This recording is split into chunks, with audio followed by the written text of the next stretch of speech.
Good morning. My name is Krista, and I'll be your conference operator today. At this time, I would like to welcome everyone to the Walgreens Boots Alliance Incorporated fourth quarter and fiscal year 2023 earnings conference call. All lines have been placed on mute to prevent any background noise. After the speaker's remarks, there will be a question and answer session. If you would like to ask a question during this time, simply press star followed by the number 1 on your telephone keypad. And if you would like to withdraw your question, please press star 1. Thank you. Tiffany Kanaga, Vice President of Global Investor Relations, you may begin your conference. Good morning.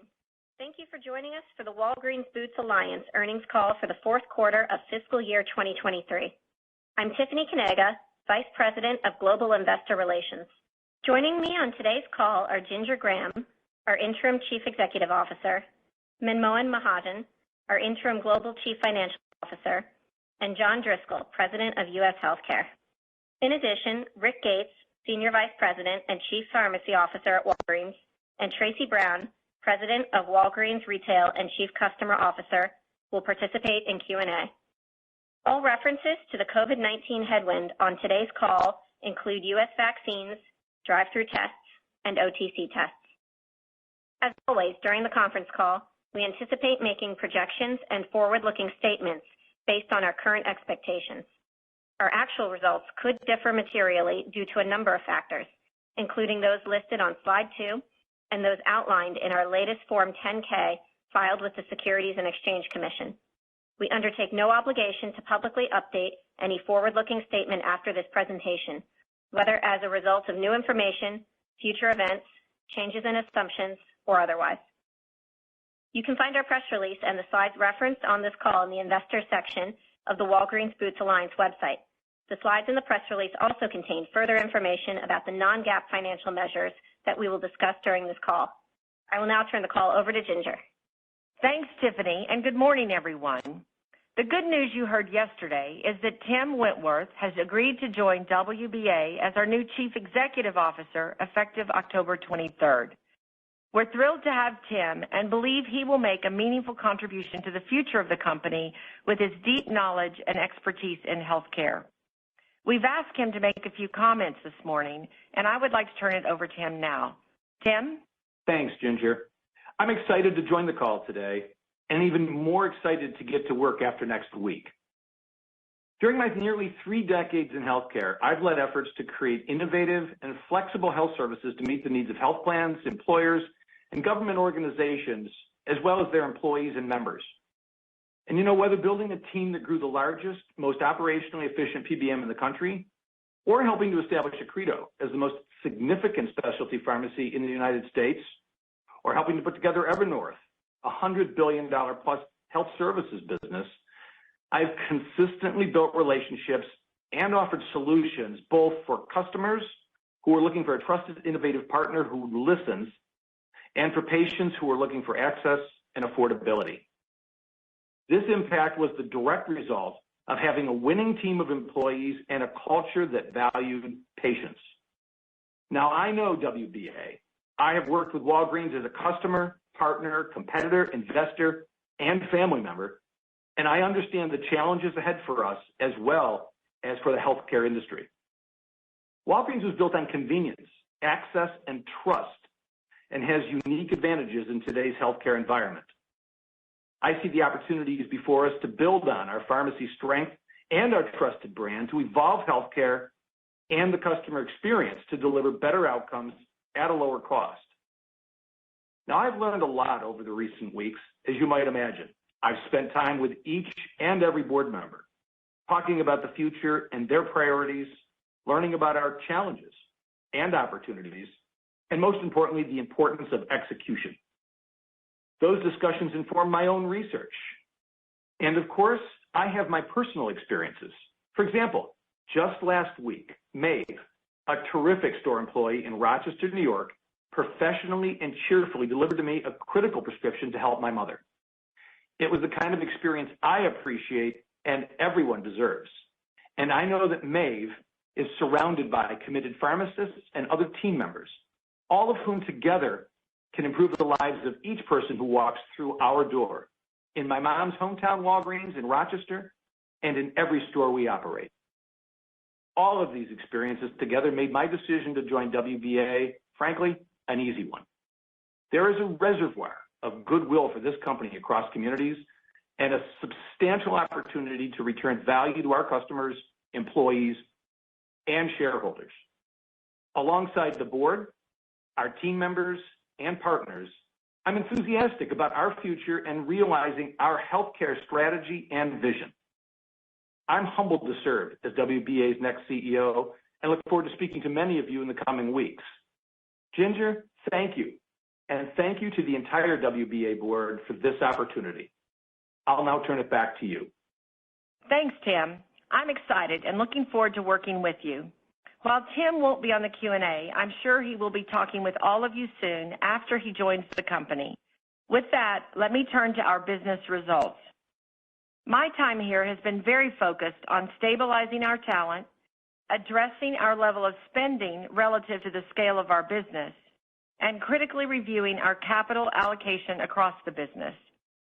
With the benefit of having been on the board, it has accelerated my ability to work with the team and make swift decisions and implement changes across many areas of our operations. We have focused on 3 near-term operational priorities.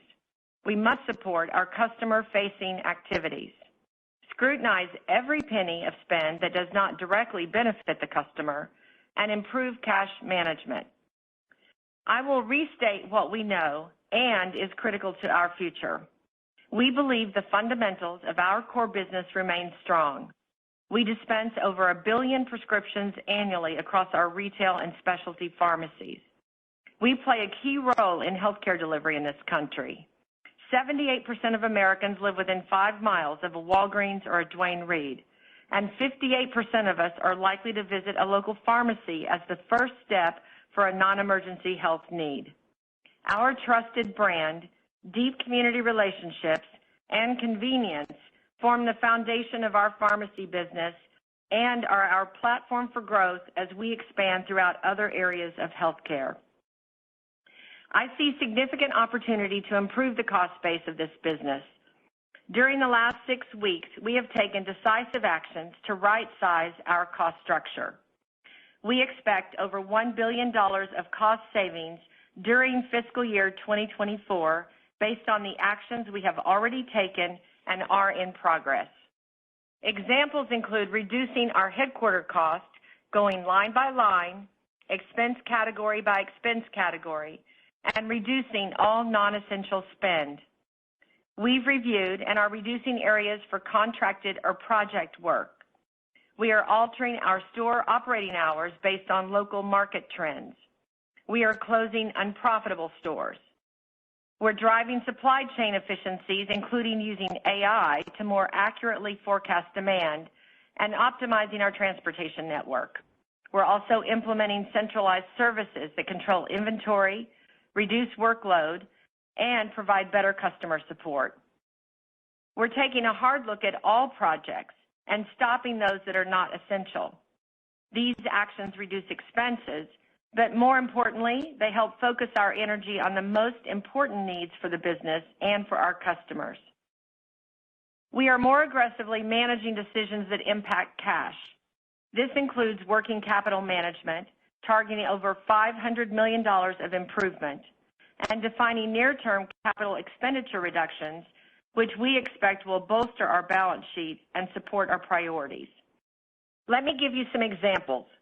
One major effort at Walgreens has been to introduce a perpetual pharmacy inventory system across the chain. As of last week, it is available to all 9,000 of our stores. This provides complete visibility of our inventory in the pharmacies and supports our work to reduce excess inventory and free up working capital.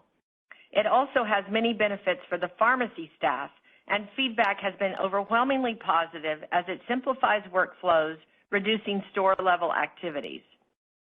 Another area where we have reduced working capital and impacted our workflow at the store level is related to regional micro-fulfillment centers. These centers allow us to improve product availability while at the same time reduce total inventory levels. Our 11th micro-fulfillment center opened 3 weeks ago. These centers currently support more than 4,300 stores, filling over 2.3 million prescriptions each week across 29 states.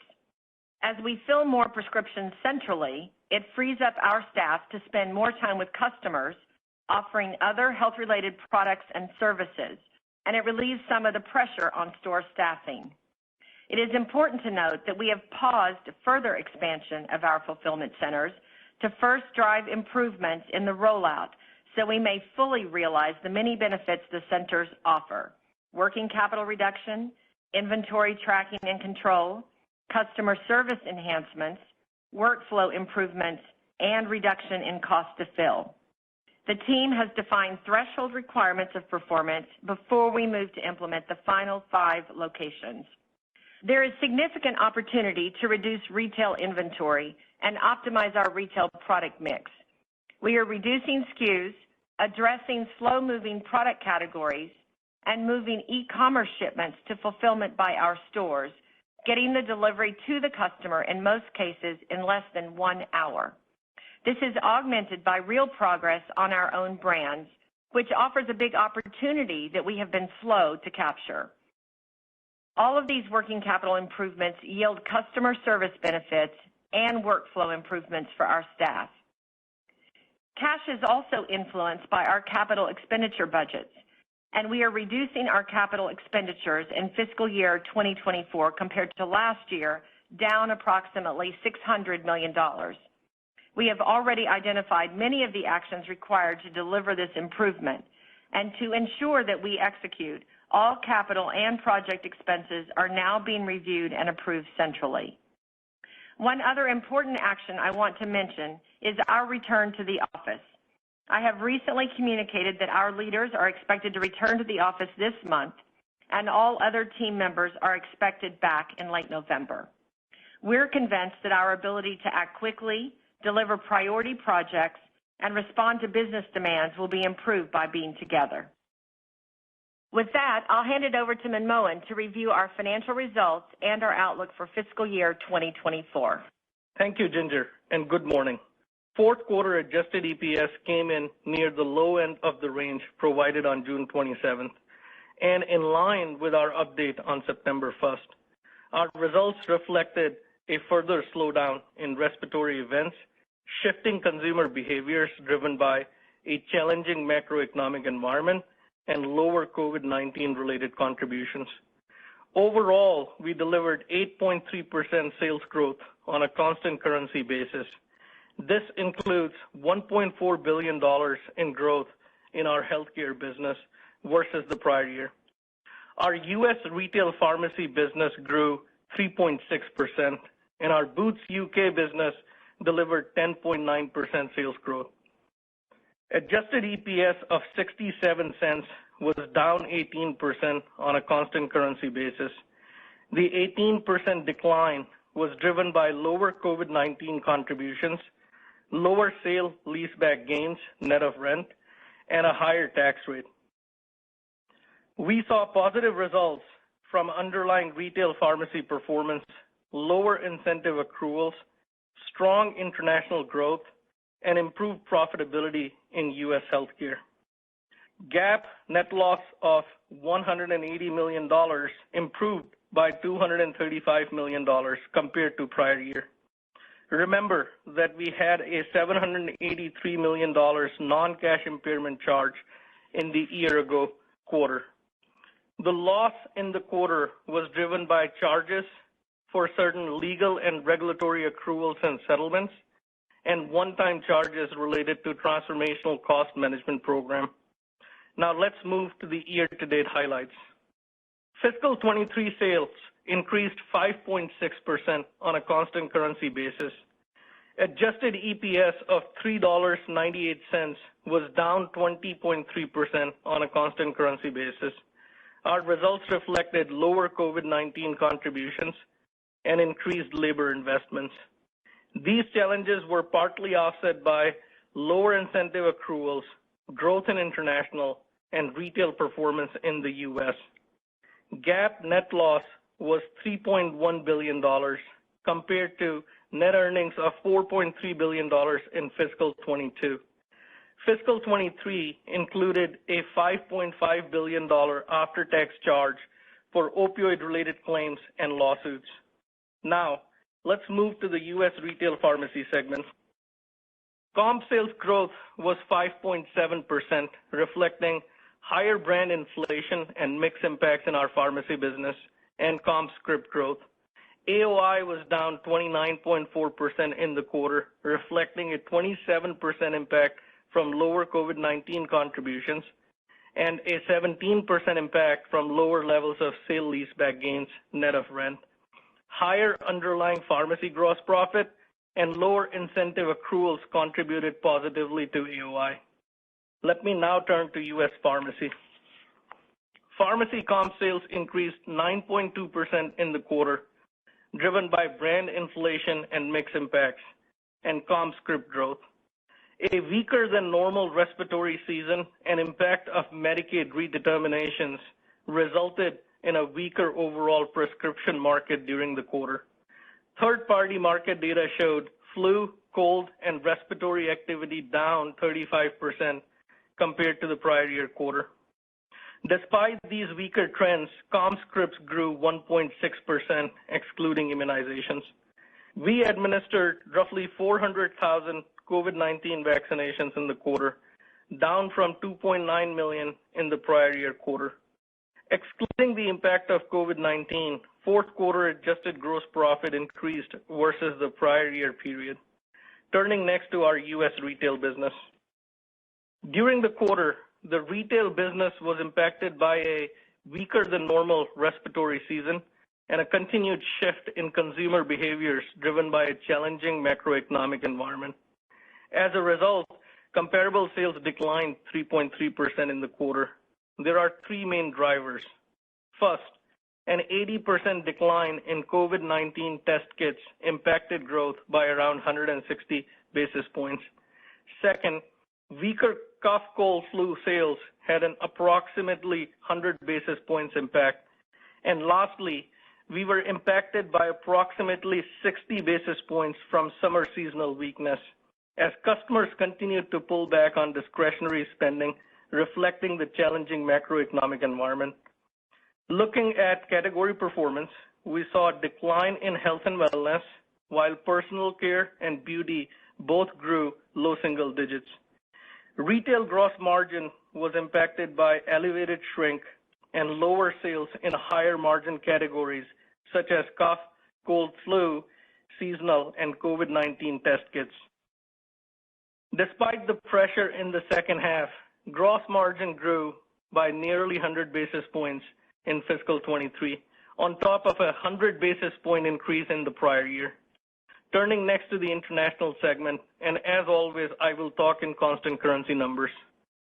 The international segment again performed very well in the quarter, delivering profit ahead of guidance. Sales increased 6.7% with growth across all international markets. Boots UK was up 10.9% and Germany wholesale grew 3.5%. Gross profit increased nearly 10%, outpacing sales growth. Boots UK experienced continued strong retail growth and improved pharmacy margin compared to the prior year period.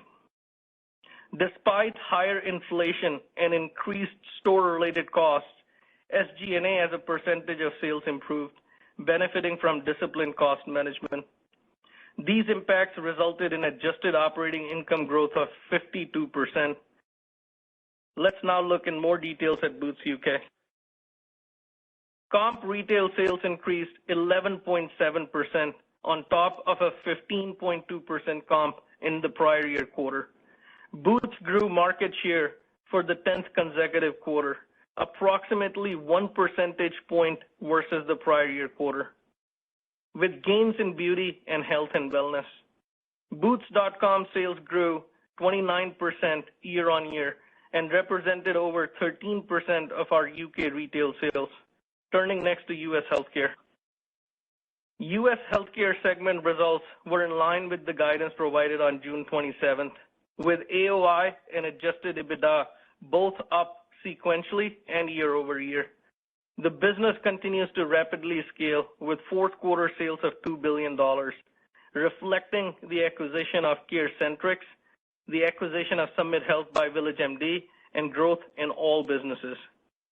Segment pro forma sales grew 19%, driven by VillageMD sales of $1.4 billion, up 17% on a pro forma basis. The growth was led by higher value-based lives, expansion of the clinic footprint, and increased fee-for-service volumes as clinics mature. CareCentrix sales were up 24% on a pro forma basis, and Shields delivered pro forma sales growth of 29%. Segment gross profit improved 29% sequentially. Adjusted EBITDA was a loss of $30 million, an improvement of $103 million from the prior year quarter. Turning next to the cash flow.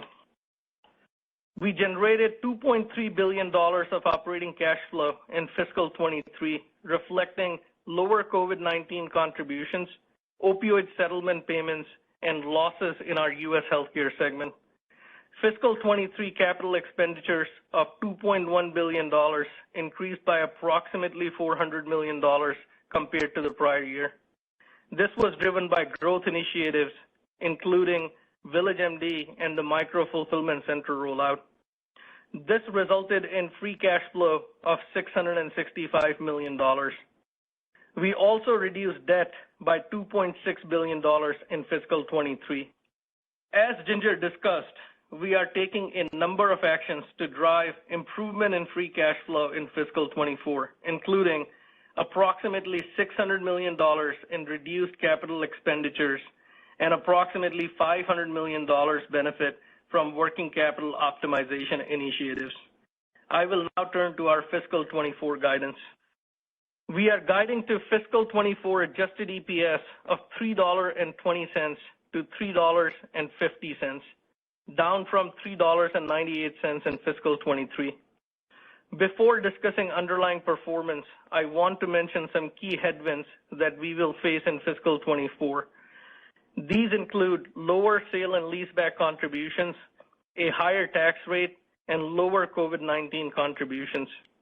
We're also assuming continued macroeconomic pressure on the consumer and a weaker respiratory season compared to the prior year.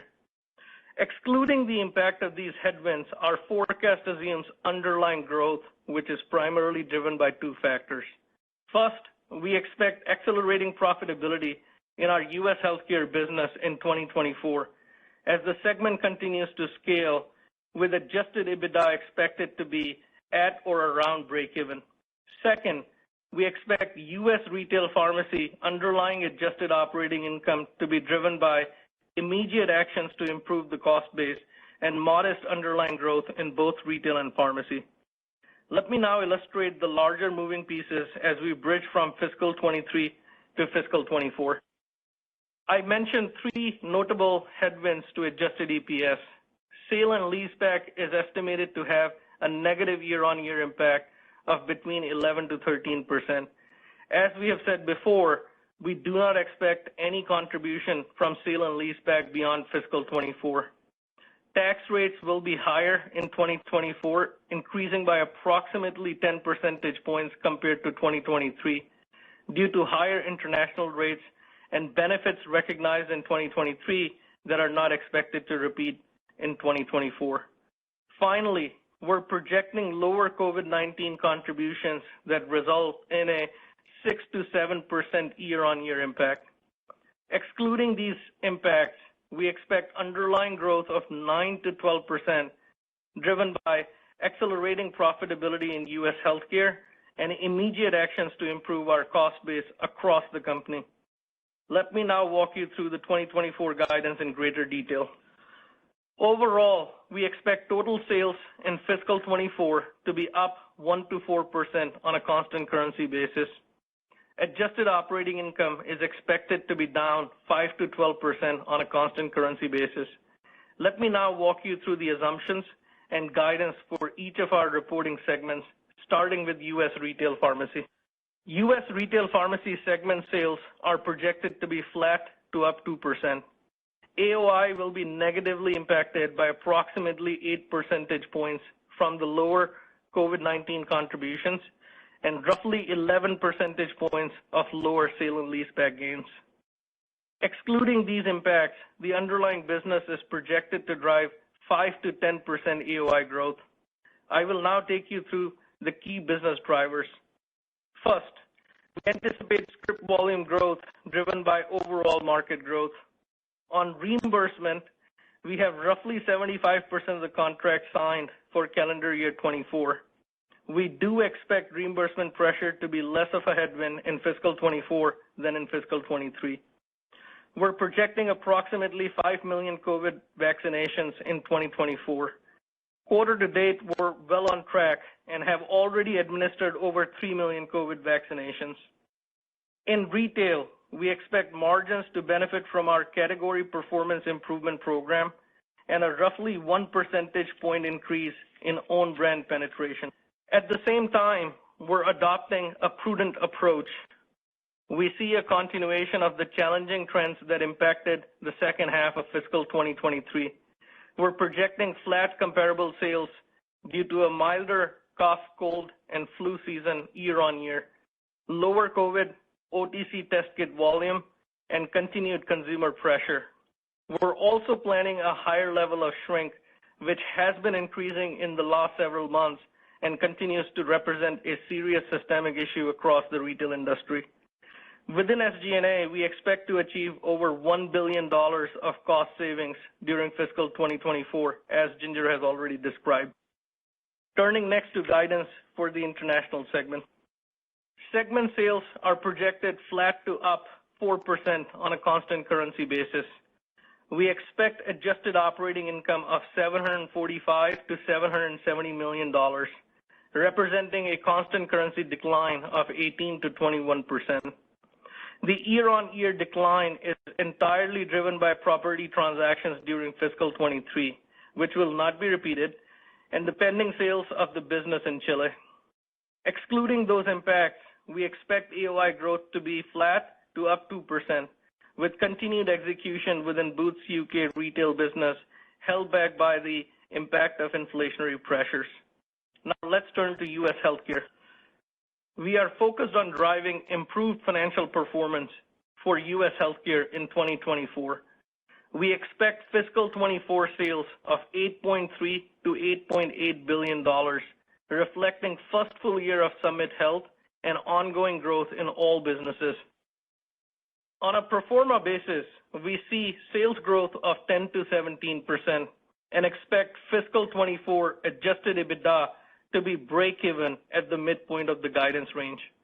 This represents an increase of $325 to $425 million compared to fiscal 23, driven by growth in full risk lives, fee-for-service volume, optimization of the clinic footprint, and realignment of the cost base at VillageMD, robust growth at Shields, and Walgreens Health business growth driven by scaling of our clinical trial business and healthcare services and through cost management. We assume an effective tax rate of approximately 19 to 20%, with the year-over-year increase driven by higher international statutory tax rates and benefits recognized in 2023 that are not expected to repeat in 2024. Interest expense is expected to decrease by approximately $80 million. In the first quarter, we will be lapping the prior year quarter's adjusted EPS of $1.16. The following 5 factors are expected to have an outsized impact in the first quarter this year. First, we had a significant tax benefit in prior year period, which will not repeat in the first quarter of 2024. Second, we're expecting COVID-19 contributions to be lower in the first quarter, reflecting last year's Omicron wave and seasonality. Third, we anticipate lower contributions from sale and leaseback activity. Fourth, we're lapping elevated levels of labor investments in our pharmacy staff. Finally, we also expect a more normalized flu season in fiscal 24, peaking in the second quarter versus the early start in the prior year. Moving beyond the first quarter, we will see sequential improvement, and I will discuss the top 4 drivers. First, we're executing a series of actions to lower our cost base. These will have limited impact on the first quarter, but will start to ramp in the second quarter. There is adjusted EPS benefit of 50 to 60 cents in the balance of the year compared to the first quarter. Second, in our U.S. healthcare segment, we expect profitability to improve from optimizing the clinic footprint, growing patient panels, and realigning costs. Third, we expect growing contributions from retail initiatives, including sequentially improving retail comps and margin expansion programs. Finally, seasonality plays a role in our business, benefiting the second quarter, which is usually the height of the cough, cold, flu season in the U.S., and is when Boots UK sees significant profit driven by the holiday season. With that, let me now hand it over to John to discuss our U.S. healthcare business. Good morning, and thanks, Momohan. Over the past 2 years, we've acquired or launched new businesses in primary care, multi-specialty, post-acute care, urgent care, specialty pharmacy services, population health, and provider enablement. Each of these businesses builds upon our strong foundation in retail pharmacy to tap into high-growth healthcare services. Walgreens uniquely has an advantage in convenience, consumer traffic, independence, and trust that will help us with our health plan and provider partners create solutions that deliver better outcomes at lower cost. We connect daily with many of the patients that our plan and provider partners struggle to reach. Our goal is to be the independent partner of choice, not just in pharmacy, but also in healthcare services where we can lower costs and help patients. Today, most of our customers come to Walgreens to meet their pharmacy needs. Increasingly, and in the future, our pharmacy teams will be a critical part of how our plan and provider partners bend the cost curve. So whether you're a health plan or a health system, you're dealing with one Walgreens and a suite of capabilities and services. Here are some of the ways that our U.S. healthcare assets work with Walgreens to better serve our customers and payer, provider, and pharma clients. Shields is working with our Walgreens specialty pharmacy to convert Walgreens locations to Shields partner sites, collaborating with our contract pharmacies and delivering better adherence for patients on complex specialty drugs and better value for hospitals. Walgreens Health and CareCentrix are partnering with Pearl Health to support providers who'd like to transition from fee-for-service to value-based care by leveraging Pearl's tech solutions with Walgreens Healthcare Services. We'll accept full medical risk as we support physicians' patients by providing post-acute and home health solutions from CareCentrix and population health services from Walgreens Health. All of this is underpinned by Walgreens' engagement of our customers, ensuring them access to better care. Our clinical trials business, which launched just last year, leverages our pharmacy capabilities and data to recruit and execute on clinical trials for our pharma clients. We will engage patients in all markets, including underserved communities. To date, we've signed 15 contracts and continue to see increasing demand for our services. CareCentrix provides an increasing number of post-acute services to health plans. Combining Walgreens' convenient locations and CareCentrix health plan relationships and patient management opens the door for a significant opportunity in durable medical equipment sales in our stores. The U.S. healthcare segment has ramped to an $8 billion sales run rate in just 2 years. Our healthcare services aim to deliver better value for our payer and provider partners. We meet patients where they are in order to improve access to lower-cost solutions. While we have made progress on the build-out of our healthcare business, we are not satisfied with the near-term returns on our investments. We will continue to grow in 2024, but with a renewed focus on more profitable growth. We have seen some improved performance in the fourth quarter, with adjusted EBITDA sequentially increasing by $83 million. Our results reflect gross profit growth, with each quarter this year building on the prior with an enhanced focus on expense discipline. We are taking swift action to unlock the embedded profits at Village and already see the benefit of improved capital and expense management with the addition of our new CFO at Village, Rich Rubino. VillageMD, Summit Health, and CityMD will be the most meaningful drivers of growth in fiscal 2024.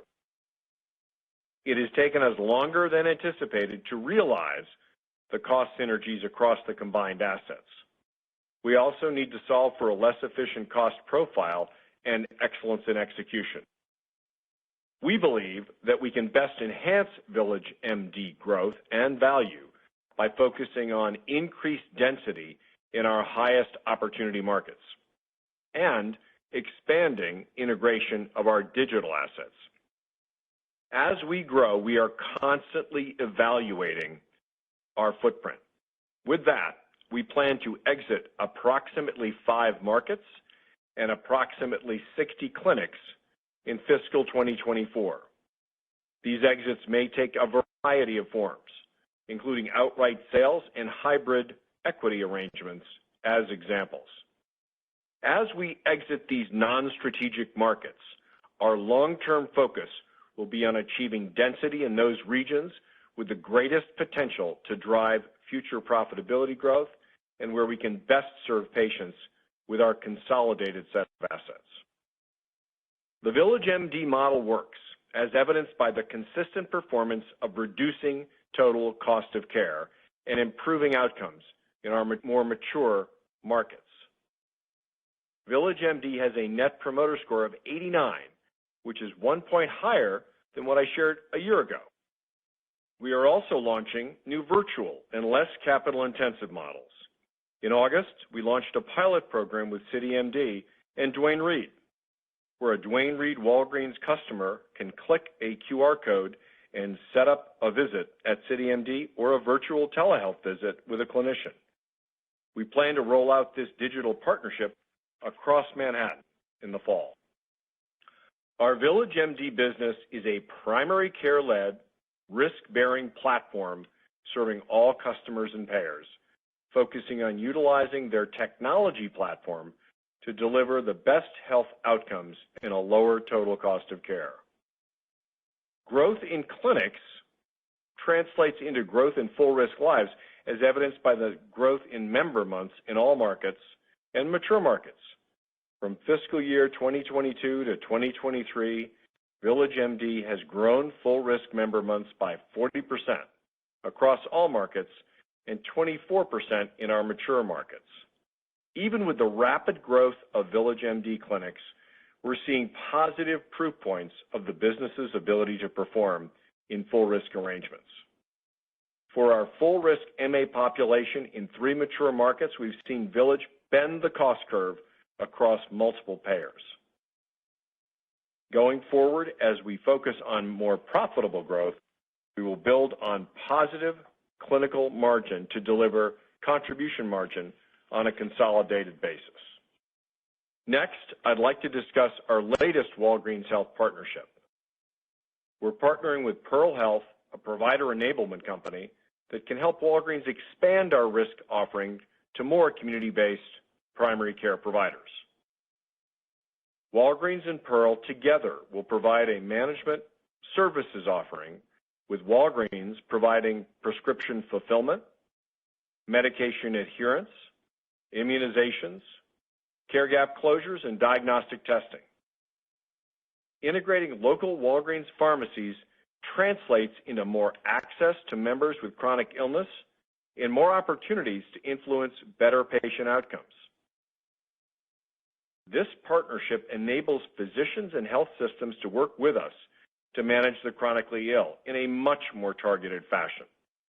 Pearl's access to doctors through the ACO REACH program creates a care traffic control system that can deliver on our commitment to provide better health care at a lower price for plans and patients. This model is also capital efficient, scalable, and configurable nationwide. With this partnership, we are initially assuming risk for 9,000 lives in 12 markets. Our existing Walgreens Health payer relationships have started with fee-for-service arrangements tied to care gap closures, clinical quality services, and screening. Successful performance with these services provides a sound foundation for moving up the risk continuum. We expect to develop a range of risk arrangements that will leverage our assets across the care continuum, including VillageMD, Summit, and CareCentrix, all building on our suite of clinical services available at Walgreens. With that, I'd like to pass it back to Ginger for closing remarks. Thank you, John. The last several weeks have reinforced my confidence in the company's potential and also crystallized what actions must be taken to achieve it. We are focused on the right things. I am already encouraged by early results from decisions that advance our customer focus, eliminate costs, and conserve cash. While we have a challenging year ahead of us, as Manmohan said earlier, our plan anticipates 9 to 12% growth in adjusted operating income from our underlying business. This comes in large part from our aggressive actions to manage costs we control. Of course, none of this would be possible without the hard work and dedication of a vast team of people here at WBA. They are doing the work, and they've moved quickly to respond to the realities of the business. I'm thankful for their responsiveness and commitment, and for the opportunity that lies ahead as we set up WBA for a successful future together. Now I would like to open the line for questions. Operator? If you would like to ask a question, please press star followed by the number 1 on your telephone keypad. Your first question comes from the line of Lisa Gill from J.P. Morgan. Please go ahead. Thanks very much. Good morning, everyone. I just really wanted to understand two things a little bit better. First, John, when you talk about, the ramp and the challenges to profitability, one, when we think about that improved profitability, the exit of those markets and the 60 clinics, is that contributing to better AOI as we think about 2024? And then secondly, trying to better understand where you see the biggest opportunities from a challenge perspective. You talked about a lot of positives. Pearl, you talked about the turnaround at Village. Obviously, CareCentrix did really well this quarter. But can you maybe just talk about what are some of the other challenges you feel like you need to overcome to really, truly make this a profitable business? Sure. I think, Lisa, thanks for the question. If you think about the cost reduction, that's only one piece of what we're doing at Village, City, and Summit.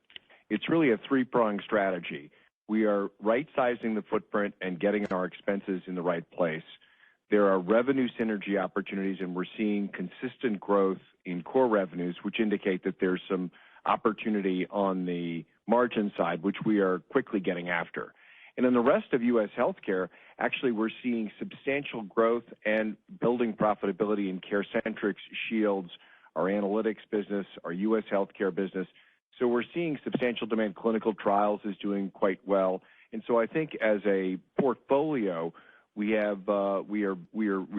very confident in our ability to perform in 24. If you look at those revenue numbers, we've got the revenues. Now we're going to get at some more effectively some of the embedded profits.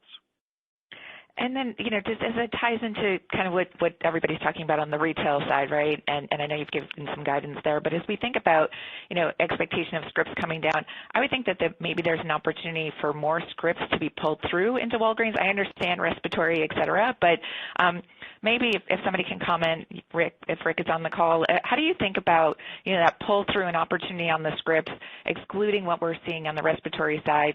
I know that the talk was 75% of relationships are signed on reimbursement, but reimbursement's expected to be down. Like, what are going to be some of the big drivers beyond the $1 billion of incremental cost saves that we can actually see drive the operating profit in your core pharmacy business? Yeah, and Lisa, this is Rick. It's a great question, I'll kind of give the building blocks to script growth that we're expecting this year. Obviously, we saw a weaker end of the fiscal year from market growth, specifically around cough, cold, flu, some of the respiratory, and some of the Medicaid redetermination, which showed some lower utilization from consumers. So the primary driver is the market coming back in line with what the expectations are from IQVIA and others. And so that's really what we've seen as we've started into the first quarter of the fiscal year. And market's going to be a big underpinning to what we do. But we continue to advance our adherence programs that are really driving incremental script growth, partnering with health plans and others to really drive better adherence. And obviously that does help on the script side. You're also going to see some access initiatives, especially going into calendar year 24, which should be some tailwinds for us. I think some changing dynamics in the marketplace are having individuals choose more open access and things that should give us access differently than what we've seen in the past. And the last one would be that we're really focused on potential for file buys and opportunities given some of the changes in the marketplace. So I think there's a bunch of drivers that really give us confidence that we have tailwinds behind us in the script realm. Your next question comes from the line of Charles Rhyee from TD Cowen. Please go ahead. Yeah, thanks for taking the question. Wanted to ask about Tim coming on board here. Obviously, it seems like it was a fairly quick turnaround process. Maybe you can give us a little bit more insight into the that kind of hiring process, sort of when he was identified, and also here, obviously starting in a week and a half or so, the company has given guidance. Any kind of sense on his involvement in sort of the business planning for the coming year? Anything there? And then also, obviously you've given a lot of details in preserving and generating greater cash flow, obviously through working capital reduction, et cetera. Any thoughts from the board on sort of the dividend policy at this point? Thanks, Charles. Let me start off with the process around Tim. We, as a board, engaged a global executive search firm and spent quite a bit of time with them talking about what we believe were the important characteristics, attributes, and experiences of someone who would lead an organization of this impact and magnitude. We did review dozens of candidates. There was quite an extensive search process that was undertaken, and we then narrowed it down to a top few where personal interviews were conducted with those individuals. We did a very aggressive background and reference check with the primary candidates, and then have had what I would call very extended conversations in a broad sense about philosophy, background, experiences, the future, the market dynamics, the capabilities required, and about the ability to manage a very complex global organization. As Tim mentioned in his comments, every single board member has been involved. I would say that we've done a very extensive evaluation through the process. And we did decide in the process that Tim was a very striking candidate for us on a number of fronts. Obviously, we were clear that we were looking for someone who had extensive background in healthcare, and Tim brings that: pharmacy, provider, payer, networks, distribution. He really does understand a surround sound of the feedback that we get from the market about Walgreens and its many businesses. He also has managed scale and complexity before, which I think is very important. This is a $140 billion business. It's global. It has many possibilities, but someone has to be able to manage the strategic and the operational aspects of that. And I think you heard from him even in his quick comments. He's very patient and customer focused, which to me is of primary importance, because that passion for the business, the understanding we have on human lives, the importance of our disciplines, our safety and compliance, our quality, our personnel, and the love he has of the store, those are big big wins for the company. So I personally am thrilled. I've had, I don't know how many hours with Tim, and it's a lot, and he and I are not done yet. We actually start together next week in a very extended work session. So I think the board is excited, as Tim conveyed his excitement, and we're all looking forward to him starting. Obviously, that won't happen again now till the 23rd. So you, second question you asked was his involvement in all of this. Obviously, we've only recently come to this agreement between us, and so Tim has not been involved at all in the business or the operations. He's not been a party to forming the 2024 plan, although he and I have had extensive discussions about what the opportunities are, the business capabilities, and our challenges. I think he mentioned maybe in his comments as well that he comes in eyes wide open. So I think that's very important. But Tim is not a party to this plan. He is a party to what we believe is possible, and he understands the assumptions we're making, and he can't wait to get here. The third question I think you asked was the board and its discussions about the dividend. So as you might imagine, this is a very important topic to the company. We have a very thorough process as a board that we review every year. And at this point, the board's made no changes to the dividend policy. Your next question comes from the line of George Hill from Deutsche Bank. Please go ahead. Yeah, good morning, guys. This is kind of a two-parted question that go together. I guess, can you talk about, if we think about the segments, how we should look at apportioning the $1 billion in cost savings, and kind of the other side of that is the cut in CapEx seems pretty severe, you know, taking $500 million or so out on a sub-$2 billion number. How should we think about, from a segment perspective, kind of where the CapEx cuts are coming from, and kind of how they're being apportioned? And I don't know if you can kind of give any examples specifically of the bigger sources of cost-cutting savings or the bigger sources of CapEx savings. Thanks. Yeah, sure. So let me start with the cost savings. We're expecting at least $1 billion of cost saving, and I think the way you need to think about this is majority of this is going to be coming from our U.S. retail pharmacy business. And you have 3 or 4 components. Let me just walk through them real quick. Ginger talked about we're looking at all costs related to headquarters support office, and we're going line by line. So that's one. We are closing unprofitable locations, and that's going to be accretive in the year. We have optimized store hours in certain locations, to match with, where the local market already is. And, I think the other big component of this is, we've looked at all the project spend and all the projects that exist across the company, and I think the focus is there twofold.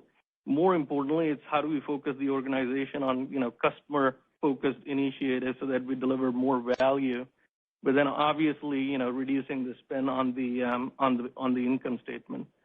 So that's on the cost side.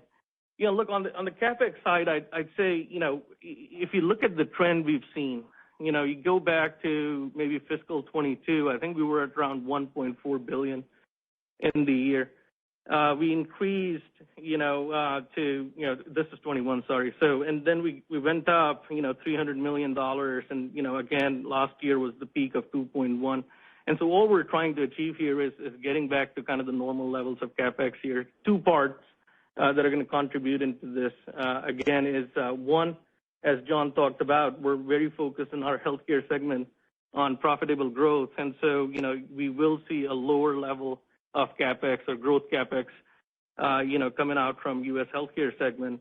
And then, if you look at a couple of drivers of the CapEx on the U.S. retail pharmacy, micro-fulfillment centers, as well as our digital, transformation, some of those things are coming to fruition. And, Ginger talked about, taking a pause on micro-fulfillment centers so that, we increase the productivity and achieve the desired results there first. So those are, some of the factors, high level, that are driving the CapEx reduction. Your next question comes from the line of Kevin Caliendo from UBS. Please go ahead.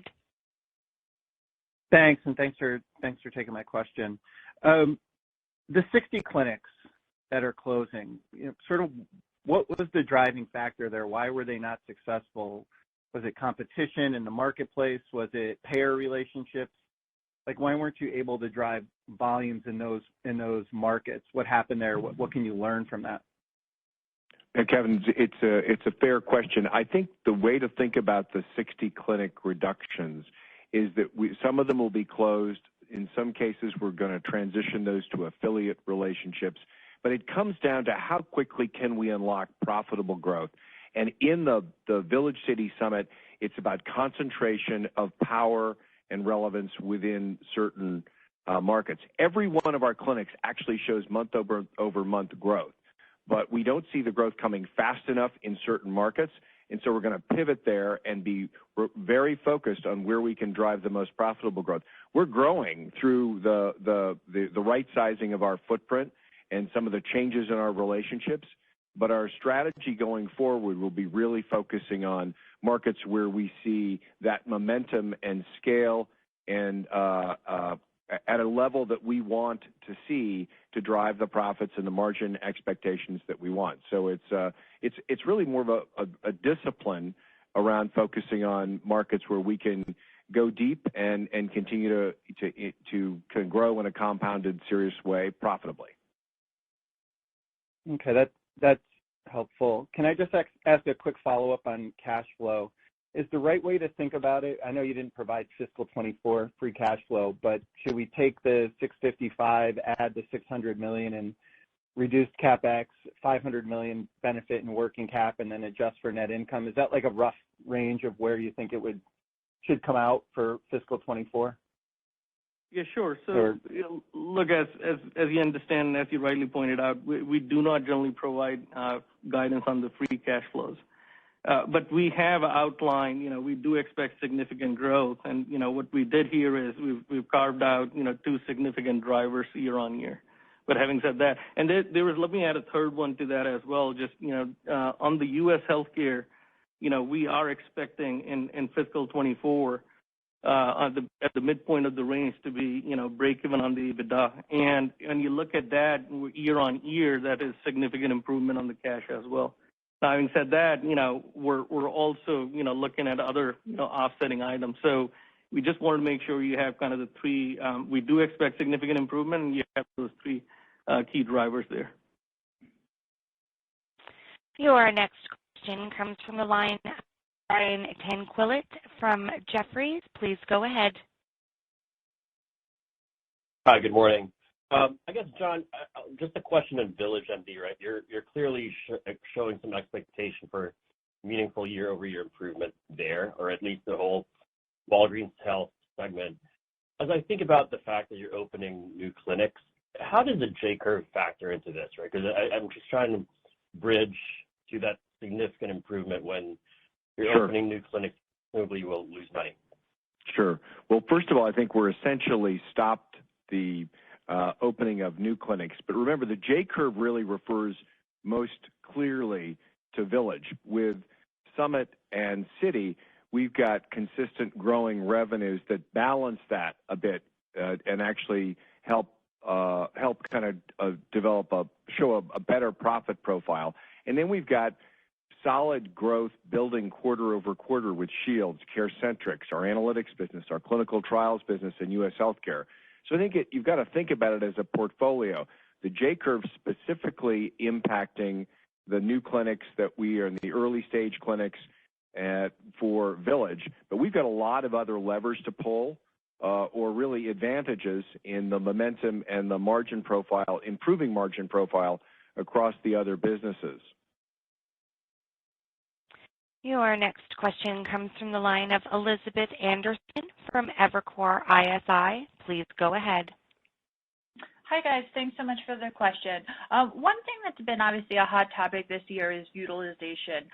Obviously, you guys have a mixed model that both has, fee-for-service as well as value-based care lives. Can you talk through us how you sort of see those inflections in utilization impacting the VillageMD business overall? And then secondly, can you just comment more generally on sort of any additional deleveraging plans you have for this year? Thank you.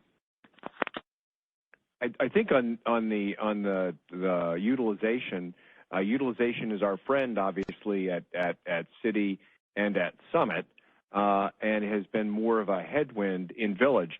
The good news from a Village perspective is that even with that increasing in utilization post-COVID, that we are, particularly in our mature markets, showing an improved margin profile on our full risk lives. And so it's the way we solve for what's a benefit of having a two-part portfolio is continuing to convert more of those fee-for-service lives to full risk lives with a better margin profile and optimizing our cost base so that we can get the full value of that improvement in revenues. Yeah, and I think on the question around deleveraging, a couple of thoughts there. Number one, we're absolutely committed to our investment grade rating. And, as we've said, one of the key areas of focus here in the last 6 to 8 weeks for me and Ginger has been, cash management. I've gone through that as to how we're going to drive the improvement there. And, and last I would point out is we continue to have a portfolio of investments which we look at, simplification and optimizing that provides us flexibility.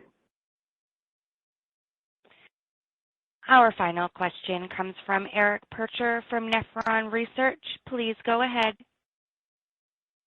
Thank you. I'd like to turn to the topic of labor and ask to what extent you're seeing headwinds from labor cost, and I think there's probably a bit of a reminder on the one-time costs you saw on fiscal year 23 versus fiscal year 24.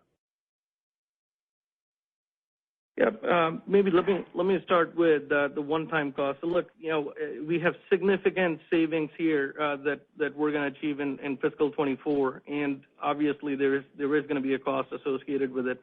But when I look at the cash flow impact in the year within 24, we see a positive impact net from a cash flow perspective of cost savings initiative net of the cost associated with it. On the labor cost, look, we have seen investments in last year and a half. If you think about Q1 would be the last quarter where we would see headwinds from a labor investment perspective, because most of these investments were in place starting second quarter last year. Apart from that, I think normal business course investments in labor will continue. We have no further questions in the queue at this time. Ginger Graham, I'll turn the call back over to you for closing remarks. Thanks so much, and thanks everyone for joining the call and your questions. We really appreciate the feedback and the support. We are clear on our challenges and our priorities, and we are focused on the future. We're looking forward to your further questions, so please reach out to our investor relations team. Thanks very much. And this concludes today's conference call. Thank you for your participation, and you may now disconnect.